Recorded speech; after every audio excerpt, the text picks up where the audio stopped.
Le ta gueule c'est magique a trop débordé dans cet épisode. Je vais pas l'accepter ce coup-ci, non. Donc c'est centré sur Cornelia, ça faisait un petit moment qu'on n'avait pas eu d'épisode centré sur Cornelia. Et il y a toujours pas Caleb. Alors, je sais pas ce qui se passe, ils avaient un problème avec le comédien qui doublait le personnage, ils n'arrivaient plus à l'avoir pendant quelques temps. Dans les épisodes, c'est pour ça qu'il apparaît plus. Je sais pas trop, mais il est toujours pas là, Caleb. Alors que c'est centré sur Cornelia. Donc, ouais, on se centrera davantage sur Matt à fond, quoi. On n'arrête pas de donner de l'importance à Matt. C'est extraordinaire à quel point on veut le foutre en avant, ce type. Mais bon, j'y viendrai, ça. Et donc, Cornelia doit rester, garder sa sœur. Elle est de corvée de babysitting pour sa petite sœur qui s'appelle... je sais plus, j'ai oublié son nom, on dit 2-3 fois, je suis désolé. Bref, on l'appelle petite sœur, hein, c'est tout.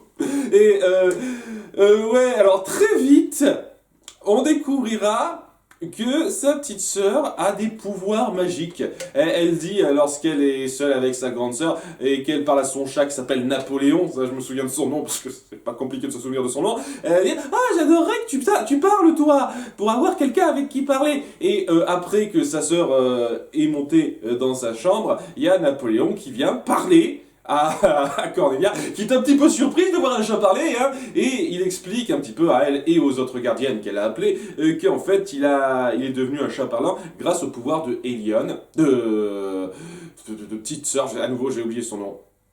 Voilà, c'est de la petite sœur qui donc a souhaité quelque chose parce qu'elle a des super pouvoirs puissants. Alors, elles vont se renseigner un petit peu, nos héroïnes, pendant que Matt garde un œil sur la petite sœur. Et ouais, à Kandrakar, la seule responsable de Kandrakar restante, leur dit ouais, si elle est aussi puissante, c'est parce que c'est la possessrice, je sais plus exactement comment ça se dit ça, bref, celle qui possède le pouvoir du cœur de la Terre. Donc il y avait un cœur de Kandrakar, un cœur de Meridian, etc. Et ben il y a aussi un cœur de la Terre. Et comme par hasard, c'est la petite sœur de Cornelia. Alors, on dit pas que c'est un gros comme par hasard, hein, c'est un petit peu pour cette raison que Cornelia a été choisie comme l'élu. Et j'adore le délire. On dit que c'est pas parce que vous étiez des amis proches, toutes les 5, que vous avez été choisis comme ça, hein. C'est un processus qui a été fait parce que vous représentiez quelque chose. Donc c'est un gros, comme par hasard, une grosse coïncidence qu'elles aient fini toutes les 5 amies. Même Will, quoi, elle était au départ approchée par les 4 filles. Donc, il y avait un petit lien qui se faisait entre elles avant même qu'elles aient conscience de leur pouvoir. C'est histoire de dire, hein. Et comment ça se fait que Yannin ait su les repérer? C'est un autre pouvoir de gardienne, j'imagine, au fait. Maintenant, vous me dites ça. Dans l'épisode 1, comment ça se fait que Yannin a su exactement repérer qui était qui avait les pouvoirs, etc. Ça, bien entendu, hein, magie ta gueule, hein, comme d'habitude. Hein, j'y avais pas pensé maintenant, merci de me le rappeler. Et ouais, quoi, c'est pas parce qu'elles étaient proches et que ça a choisi, pas des filles qui pouvaient avoir une certaine synchro, une connaissance d'elles-mêmes entre elles, ou quoi que ce soit. C'est parce qu'elles représentaient chacun quelque chose. Alors pour les 3 autres, en plus de Aileen qui reprenait l'héritage de sa grand-mère, et donc Cornelia qui a été choisie parce que elle pourra protéger le cœur de la Terre. Merde. En plus de ça, les 3 autres, on n'explique pas tout de suite pourquoi elles ont été choisies, mais il y a une bonne raison, etc. Et on l'expliquera jamais, j'imagine. C'était sans doute prévu pour être expliqué dans les futures saisons, et ça doit être expliqué en BD. Enfin, je sais pas comment c'est présenté en BD. Mais ouais, c'est n'importe quoi pour moi. Si, on balance ça comme ça. Sa sœur n'avait rien de particulier jusqu'à présent. Et tout d'un coup, paf, super pouvoir de la mort qui tue. Elle souhaite quelque chose, même sans y penser exactement, et ça devient réalité. C'est encore plus fort qu'Elion. Et Elion, elle avait le pouvoir de manipuler un petit peu les émotions des gens, l'état d'esprit des gens, mais elle faisait pas non plus apparaître comme ça ce qu'elle voulait simplement en le souhaitant. C'était pas aussi poussé que ça. Là, on crée des pouvoirs encore plus cheatés qu'Elion, en un seul épisode, sans intro, sans rien pour amener ça. Et vous espérez que j'accepte ça comme ça? Eh ben, je suis désolé, mais non. J'accepte pas, c'est comme ça. J'accepte pas qu'on me balance une espèce de truc magique, ta gueule, bien gras dans le cul, sans préliminaire. parce qu'il y a besoin de ça. Non, il faut plus que ça pour que je sois pris là-dedans. Et donc, je suis désolé, mais pour moi, c'est de la merde. C'est une grosse facilité de merde que vous n'avez pas pris la peine de réfléchir à faire. C'est de la merde. C'est de la grosse merde, cette histoire que vous balancez comme ça. Je sais qu'il y a des gens qui n'ont pas trop de problèmes avec le ta gueule, c'est magique. Et tant mieux pour vous, hein, vous savez, hein, si vous acceptez tous les trucs qu'on vous balance sans rien amener, tant mieux. Hein. Excusez-moi d'être exigeant et pas vous à ce niveau-là, mais il y a un moment donné, faut arrêter quoi, faut arrêter de se dire tiens, magie, ça marche comme ça, on balance ça tout de suite, non? Non, et à un moment donné, ça devient du gros n'importe quoi. Et même si ça avait été super bien fait le reste, j'aurais pas grandement apprécié cet épisode à cause de ça. Le reste n'est pas grandement bien fait, je trouve non plus. Hein. Donc, on y vient tout de suite. Cornelia se dit, ouais, il faut que je retourne protéger ma petite sœur de Nerissa qui voudra son pouvoir. Nerissa qui est au courant tout de suite que c'est elle le cœur de la Terre parce que mon cul ta gueule c'est magique à nouveau. Ah oui, non, elle le sait comme ça quoi. 20 minutes après qu'elle a fait montre de ses pouvoirs, elle a été au courant que c'était le cœur de la Terre parce que merde.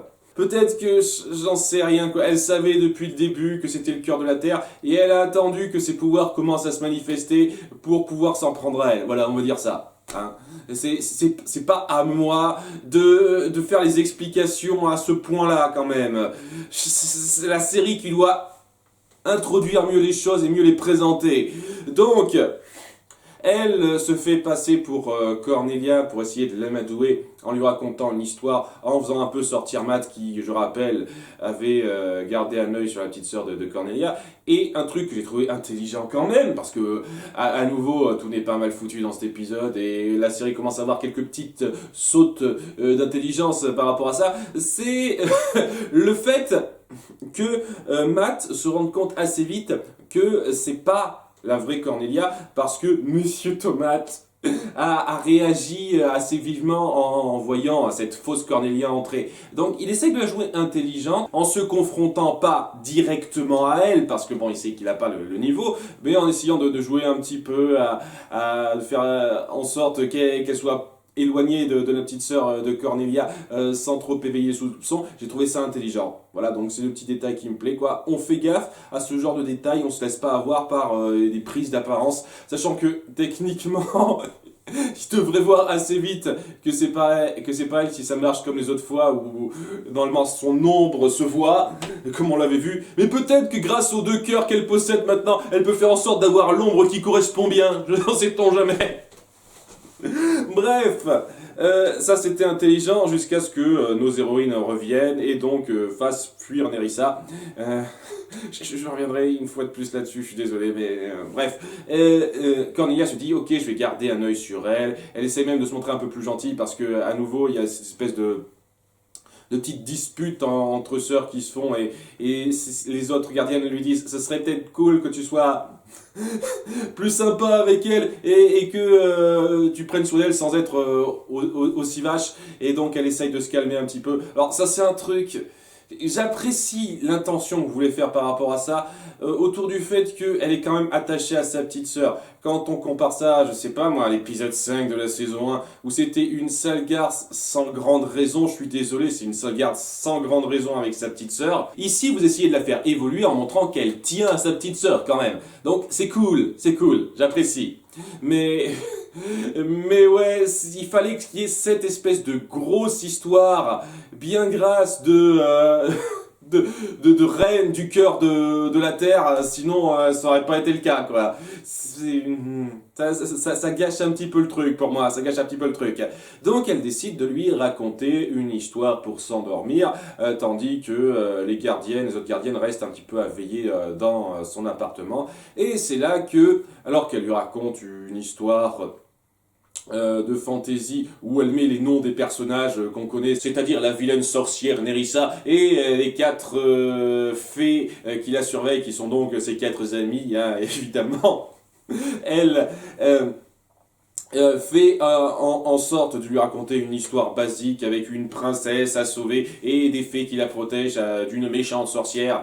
Et le fait est que À un moment donné, la petite sœur dit « Ah, j'aimerais tellement que ce soit vrai !» Et paf, excuse pour balancer un petit délire qui va pas très loin, honnêtement. Parce que voilà, maintenant, tout ce que racontera Cornelia sera vrai.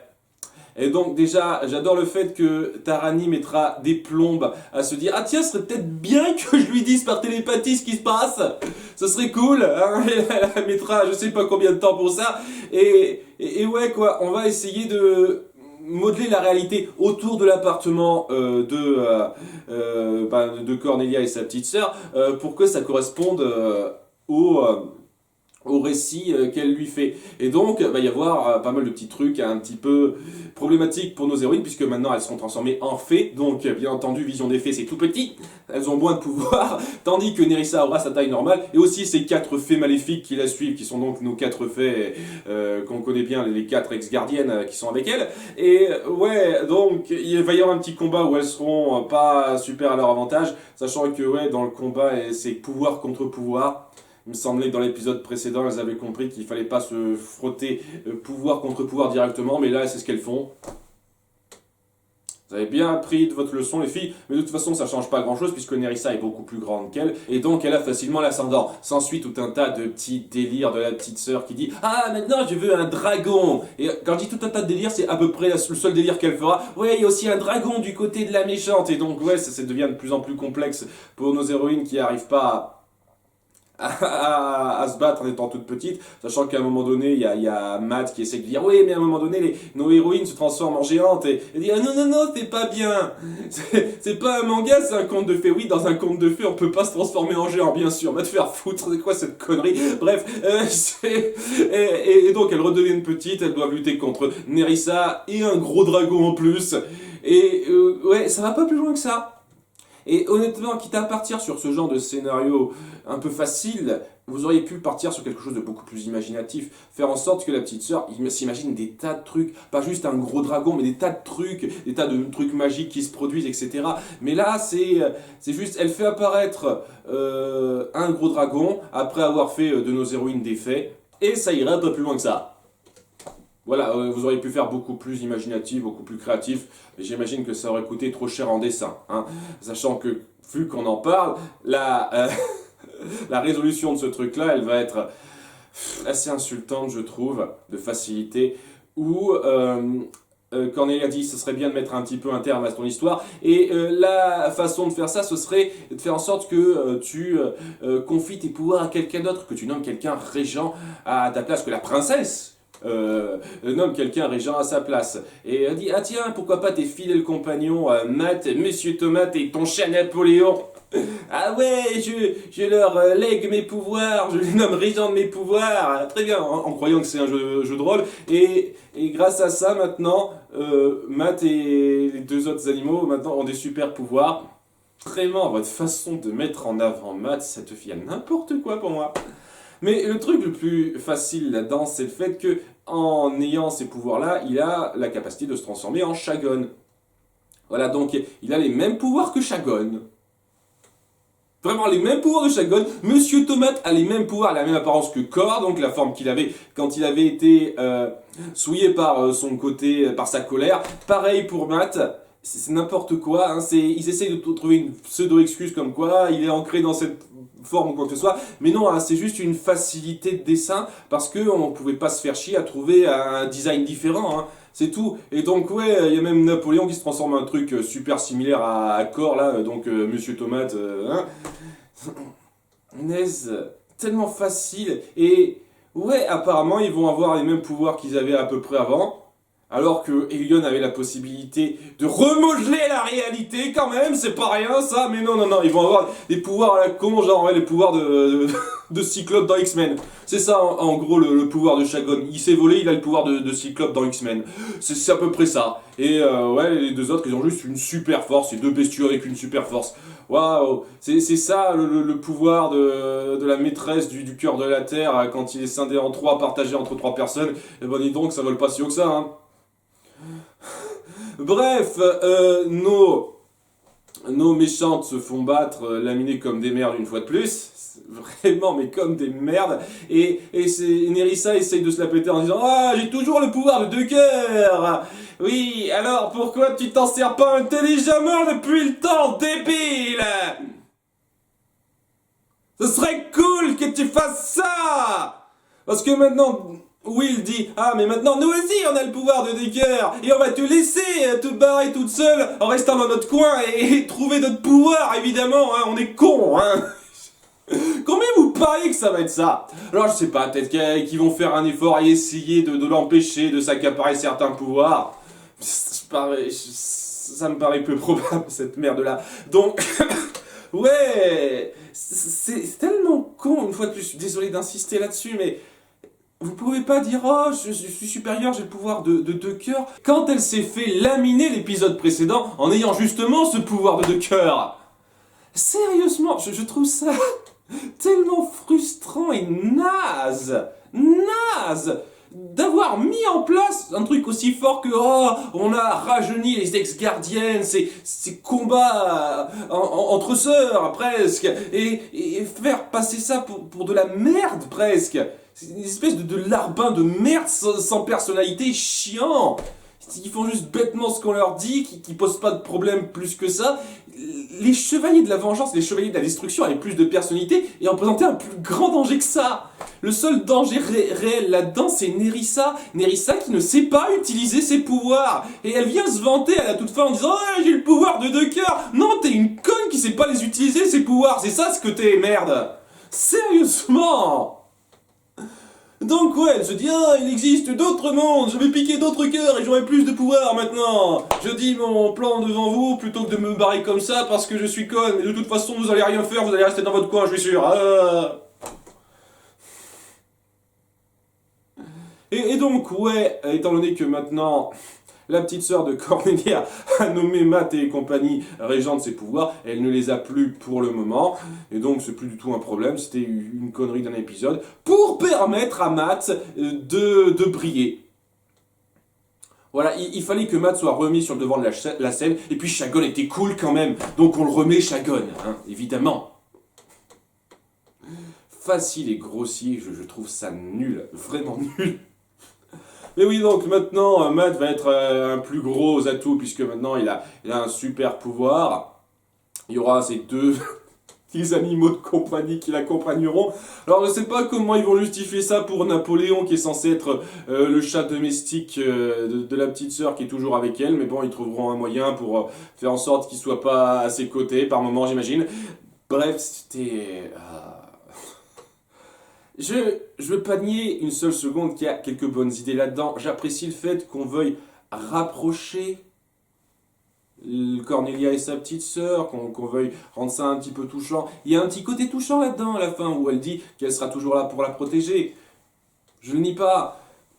Et ouais, on montre Matt être un peu intelligent avec la transformation de Nerissa. On montre nos héros et héroïnes un petit peu plus intelligents qu'avant, c'est cool, mais finesse, quoi, c'est un truc que vous balancez comme ça, mais vraiment comme ça, qui dure un épisode, ça prend même pas le temps de se développer, et pour balancer une espèce d'épisode type presque, j'ai envie de dire, de la fille qui s'imagine tout ce qu'elle veut et puis ça devient réalité, sans aller très loin par rapport à ça.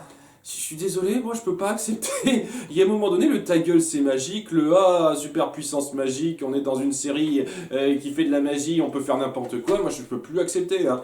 Et là ça atteint un point de non-retour presque, j'ai envie de dire. Et tout ça pourquoi? Seulement pour, et je dis bien seulement pour, mettre plus en avant Matt et compagnie. C'est tout.